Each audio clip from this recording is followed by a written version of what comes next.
అదే RTV app వార్తల్ని క్షణాల్లో చదివే అవకాశం ఉంటుంది. ఒక న్యూస్ పేపర్, ఒక టెలివిజన్ ఛానల్ మీ చేతుల్లో ఎప్పుడూ ఉంటాయి. హైదరాబాద్లో కేటీఆర్ రేవంత్ రెడ్డి గారు మీద మాట్లాడిన తీరు, ఆయన గతంలో వివరించిన అహంకారపూరితమైనటువంటి వ్యవహారము, ఒక రైతు బిడ్డ ముఖ్యమంత్రి అవుతే ఓర్చుకోలేని అక్కసు బయటపడినట్టుగా ఆయన మాటలతో కనబడతా ఉంది. రేవంత్ రెడ్డి గారిని ముఖ్యమంత్రి అభ్యర్థి ప్రకటిస్తే 35 సీట్లు కూడా రావనట్టు ఒక మాట మాట్లాడే ముందు దానివల్ల అర్థమైంది ఆయన రాజకీయ పరిజ్ఞానం ఎంతుందనేది. కాంగ్రెస్ పార్టీ పరిపూర్ణమైనటువంటి ప్రజాస్వామ్యాన్ని నమ్ముకున్న పార్టీ. ముందే ముఖ్యమంత్రిని డిక్లేర్ చేసే ఆచారం లేనటువంటి జాతీయ పార్టీ. కానీ ఆనాడు ఎప్పుడైతే ముఖ్యమంత్రి గారు కామారెడ్డిలో పోటీ చేస్తూ ఉన్నాడో మాజీ ముఖ్యమంత్రి కేసీఆర్ గారు హైకమాండ్ రేవంత్ రెడ్డి గారిని తీసుకొచ్చి కామారెడ్డిలో పోటీ పెట్టినప్పుడే రాష్ట్ర ప్రజలకు అర్థమైంది రేవంత్ రెడ్డి గారు ముఖ్యమంత్రి అభ్యర్థి అని. ఆ తర్వాత ప్రజలు మాకు పట్టం కట్టినారు. దానికి తోడు రాష్ట్ర కాంగ్రెస్ కమిటీ అధ్యక్షులు ఎవరు ఉంటే, ఎవరి సారథ్యంలో ఎన్నికలు జరుగుతాయో వారు దాదాపు ముఖ్యమంత్రి అనేటువంటి అభిప్రాయం గతం నుంచి కూడా వస్తున్నటువంటి నానుడి. అదొక ఆచారం. ఆనాడు సోనియా గాంధీ గారు ఇచ్చినటువంటి 6 గ్యారంటీలు, రాహుల్ గాంధీ, ప్రియాంక గాంధీ, ఖర్గే గారి పర్యటనలు, రాష్ట్ర కాంగ్రెస్ కమిటీగా అధ్యక్షుడిగా ఉన్నటువంటి పీసీ ప్రెసిడెంట్ రేవంత్ రెడ్డి గారు ఇచ్చినటువంటి హామీలు నమ్మే మాకు ప్రజలు పట్టం కట్టినారు. దాని అర్థం ఏంటంటే రేపు కాంగ్రెస్ పార్టీ అధికారంలోకి వస్తే రేవంత్ రెడ్డి గారు ముఖ్యమంత్రి అవుతారని ఒక ఆశించినారు. కాబట్టి ఆ విశ్వాసం ప్రజలు ఏర్పడింది. కాబట్టి అటు సోనియా గాంధీ గారు ఉన్నటువంటి విశ్వాసం, తెలంగాణ ఇస్తానని మాట నిలబెట్టుకున్న తల్లి కేటీఆర్ ఒక అజ్ఞానంలాగా మాట్లాడుతూ ఉన్నారు. ఇలా కాంగ్రెస్ పార్టీకి ప్రజలు పట్టం కట్టినట్టు దాని అర్థం ఏంటి? మిమ్మల్ని పరిపూర్ణంగా తిరస్కరించినారు కదా. మిమ్మల్ని తిరస్కరించడానికి కారణాల్లో ఒక బలమైన కారణం ఏంటంటే కేటీఆర్కు ఉన్నట్టు అహంభావం. ఎన్నో సందర్భాల్లో ఆయన వ్యక్తపరిచినటువంటి అహంభావపూరితమైనటువంటి కార్యక్రమాలు కానీ సంఘటనలు కానీ ఆనాడు ప్రజలు నిర్ణయించుకుంది కేసీఆర్ కుటుంబానికి బుద్ధి చెప్పాలని, కేసీఆర్ కుటుంబాన్ని గద్దె దించాలని. ఆ దించే కార్యక్రమం రేవంత్ రెడ్డి సారథ్యంలోనే అవుతుందని అది నమ్మినారు. కాబట్టి ప్రజలు మాకు పట్టం కట్టినారు. మీరు చేసిన మోసాలు ఇన్ని అన్ని కావు. పనికిరాని కాళేశ్వరం ప్రాజెక్టు కట్టి, ఆచరణ సాధ్యం కాని ప్రాజెక్టు కట్టి, కట్టాల్సిన చోట కట్టకుండా కిందికి తీసుకొచ్చి కట్టి, తద్వారా వ్యయాన్ని పెంచి వేల కోట్ల కమిషన్లు దండుకున్న సంఘటన ప్రజల మధ్యలో మెదిలింది.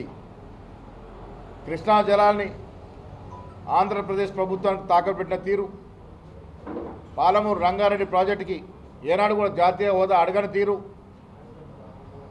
ఇవన్నీ కూడా 9.5 ఏళ్లలో జరిగినటువంటి దోపిడీ, ఈ రాష్ట్ర ప్రజల సొత్తు దోపిడీ ఏ విధంగా జరిగిందో, భూముల పేరిట, ప్రాజెక్టుల పేరిట, నీళ్ల పేరిట, నియామకాల పేరిట ఆ జరిగిన దోపిడీని ప్రజలు జీర్ణించుకోలేకపోయారు. కాబట్టి మిమ్మల్ని ఇంటికి పంపినారు.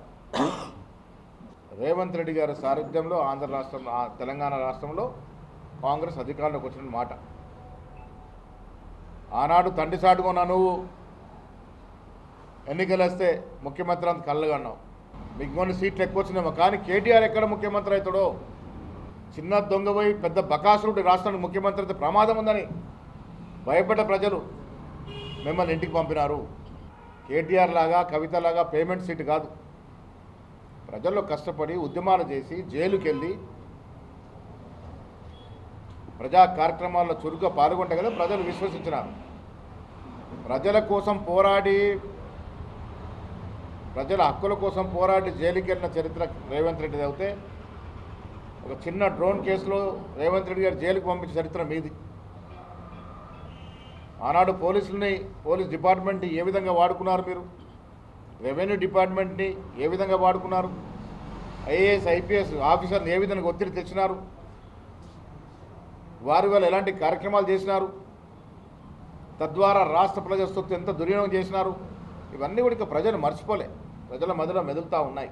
గద్దెందించిన ప్రజలు రానున్న పార్లమెంట్ ఎన్నికల్లో మీకు డెఫినెట్గా బుద్ధి చెప్పబోతూ ఉన్నారు.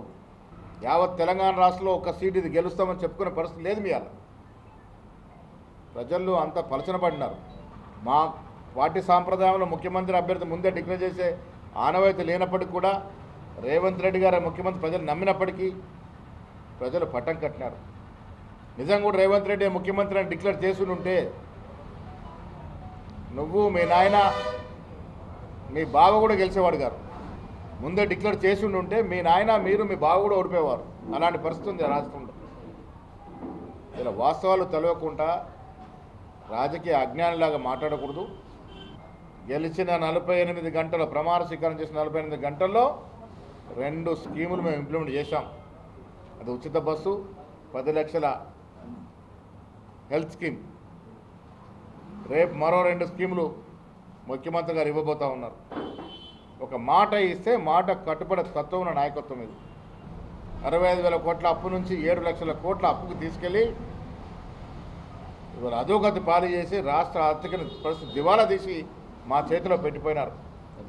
ఇలా మేమంతా కూడా దాన్ని చక్కదిద్దే కార్యక్రమంలో మేము నిమగ్నమే ఉన్నాం. డెఫినెట్గా చక్కదిద్దుకునే ప్రయత్నం చేస్తాం.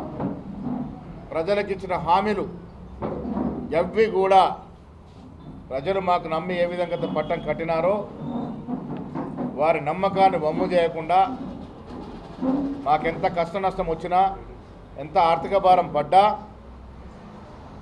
ప్రజలు నమ్మి మమ్మల్ని గెలిపించిన తీరు మేము మర్చిపోము.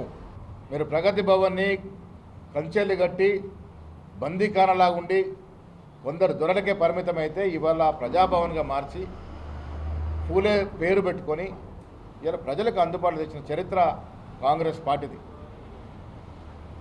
సెక్రటేరియట్లో మంత్రులు దోపిడీదారు తప్ప ఎవరికి ప్రవేశం లేకుండే. ఆఖరికి మీలాంటి పాత్రికేయులకు కూడా ప్రవేశం లేకుండే. మీరు మర్చిపోకూడదు. అది పత్రికా సోదరులకు ఎవరికి కూడా ప్రవేశం లేకుండే సెక్రటేరియట్లో. వీళ్ళందరూ కూడా స్వేచ్ఛను పెంచుకుంటూ స్వేచ్ఛతో గాలి పిలిచినట్టు కనిపిస్తూ ఉంది. సెక్రటేరియట్ అందరికీ కూడా ఓపెన్ అయింది. 9.5 ఏళ్ల పాలన మీరు చేసిన దోపిడీ, మీరు చేసిన దౌర్జన్యకాండ మీ పార్టీ భూస్థాపితానికి అవే నాంది పలుకుతాయి. పార్లమెంట్ ఎన్నికల్లో ప్రజలు ఇచ్చే తీర్పు కోసం సిద్ధంగా ఉండండి. మీకు 0 రిజల్ట్ రాబోతూ ఉంది. మొన్న కొంతమేర కనుకరించిన ప్రజలు ఈసారి మిమ్మల్ని భూస్థాపితం చేయడం ఖాయం.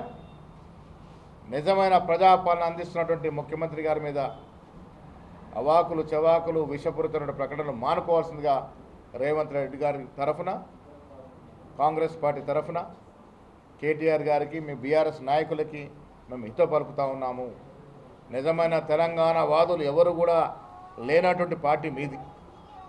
నిజంగా తెలంగాణ కోసం పోరాడినటువంటి తెలంగాణ వాదులంతా తరిమేసిన పార్టీ మీది. అందుకే తెలంగాణ పదం తీసేసి బీఆర్ఎస్ పెట్టుకున్నారు.